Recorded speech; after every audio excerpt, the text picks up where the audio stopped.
New Zealand সহ পৃথিবীর অনেক দেশেই এমএমপিআর পদ্ধতির নির্বাচন প্রচলিত আছে। আমরা মনে করি গণমানুষের প্রতিনিধিত্ব ও সরকারের স্থিতিশীলতা বিবেচনায় এফপিটিপি ও পিআর পদ্ধতির তুলনায় এমএমপিআর পদ্ধতি উত্তম এবং চলমান বিতর্ক নিরসনে সহায়ক ভূমিকা পালন করবে। এমএমপিআর পদ্ধতির অসুবিধা ছিল তুলনামূলকভাবে অন্যান্য দুটি পদ্ধতির চেয়ে অনেক কম। সঙ্গত কারণে বাংলাদেশ খেলাফত মজলিস এমএমপিআর পদ্ধতিতে নির্বাচনের দাবি জানিয়েছে।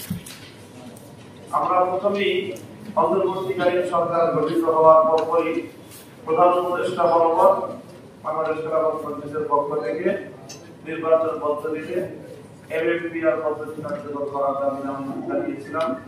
সেই থেকে অদ্যাবধি আমরা আমাদের সেই কথার উপরে রয়েছি এবং আমরা মনে করি যে চলমান রাজনৈতিক এই বিতর্কের অবসান এবং সকল দলের যে বক্তব্য সেই মৌলিক বক্তব্যগুলোর একটি ভারসাম্যপূর্ণ সমাধান হতে পারে এমএমপিআর পদ্ধতির মাধ্যমে বাংলাদেশের নির্বাচন ব্যবস্থা কার্যকর করা। ধন্যবাদ সকলকে। আলহামদুলিল্লাহ।